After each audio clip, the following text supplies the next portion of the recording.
Local people, important issues. CBS 10 WILM's weekly focus on the Lower Cape Fear region. This is Byline Wilmington with your host, Don Ansell.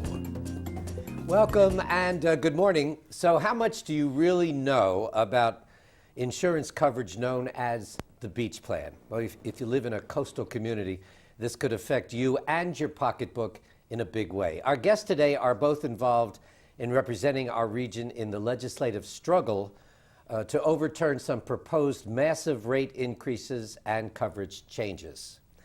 Tyler Newman is headquartered here in Wilmington with BASE, that's Business Alliance for a Sound Economy. That is. And he is a legislative lobbyist, and you said you didn't have any objection to me calling you a lobbyist. My mother knows that's what I do, so we're good with that, yes. All right. And John Gainey is an insurance specialist. John has been in the insurance industry for over 30 years. He's been an agent, he's run insurance agencies, and he has a lot of knowledge in this area as well. So thank you both for joining us. Thank you. And just so everybody's on the same page, explain each of your involvement with the issue. We'll start with you, Tyler. I work for BASE, which is Business Alliance for a Sound Economy. We're here in Wilmington.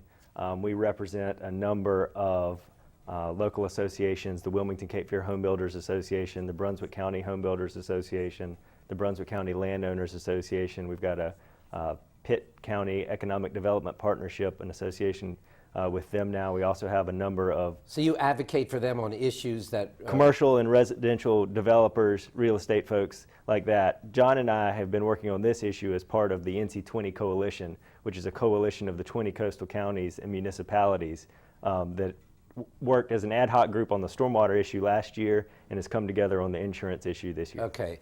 And John, obviously you're a specialist in insurance. I'm just acting as a private citizen on behalf of NC20 because I have some knowledge in the insurance industry, as you said earlier, about 30 years. Okay. Now, this is a big, I mean, everybody knows the word beach plan. I don't know if anybody really knows what it entails, and it's a lot to get your arms around, but if you could briefly tell us what the original beach plan was for and why it was put in place and how it got infused into the insurance package for residents. Well, basically, the beach plan started out to guarantee coverage in the coastal area so that the coastal area could prosper and grow. And it provided the essential coverages. But it was put in place because of the threat of hurricanes and massive damage for homeowners?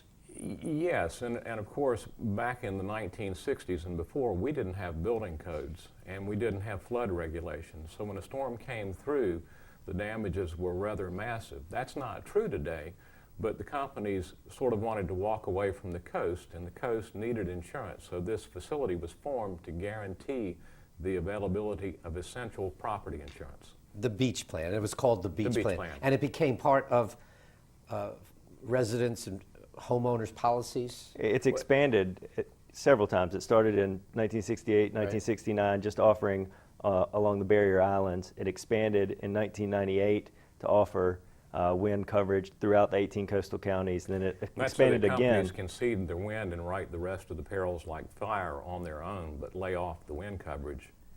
But it's written into one policy for some insurance companies and separate policies for others. Is that how it works? So I think my policy, it's incorporated into one policy. The beach plan wind pool can write standalone wind. It can write full-fledged homeowners policies. It can write what's known as a fire policy for non-owner occupied.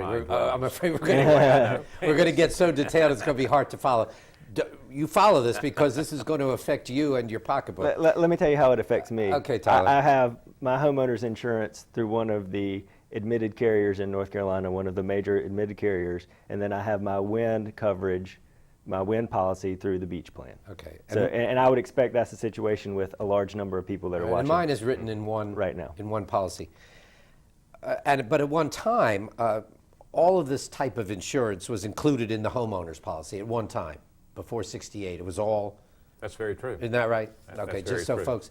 So it changed in 68. Did you say? That's when the beach plan was formed. Yes. The original beach plan was and formed. Originally it was just on the barrier islands. It has now moved inland to cover the entire first tier of coastal counties.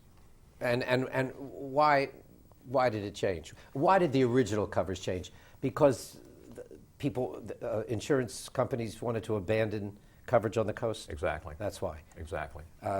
They started walking away from the beach, but then they started walking away from the inland areas also. And the beach plan started out as kind of like the auto insurance program for high-risk drivers, an insurance pool. Would that be accurate? It is I mean, it's a wind pool, is effectively what it is. It's for wind damage only? You say a wind? It offers both full homeowners policies and wind coverage through the beach plan in the 18 coastal counties.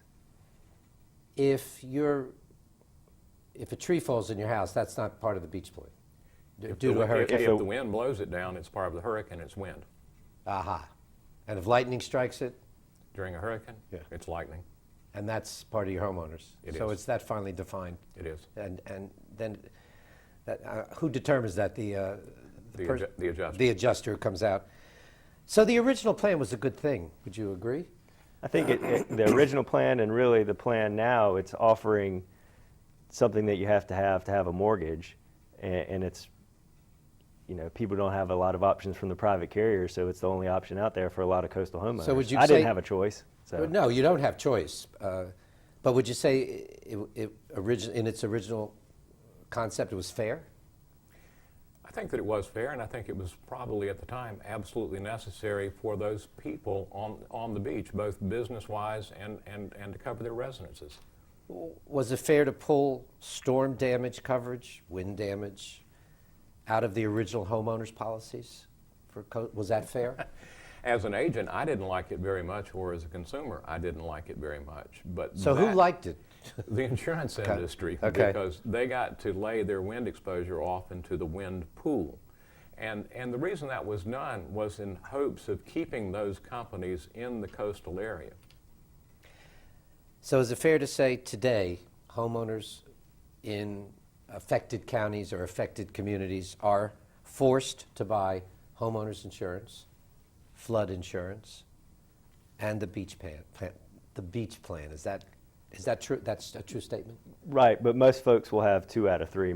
I'll have a homeowner's policy and a wind policy, and I might not have flood insurance necessarily. So if you're in a flood zone, though, you have to. Correct. You can't get a That is correct. mortgage But out I think the large majority of folks are not in the flood. are probably not in the flood Okay. zone, so they'll have 2 out of the 3. Okay. We're going to talk about the current controversy and what has gone into that, and a little bit on what's happening in the legislature with the beach plan when we come back. Stay with us.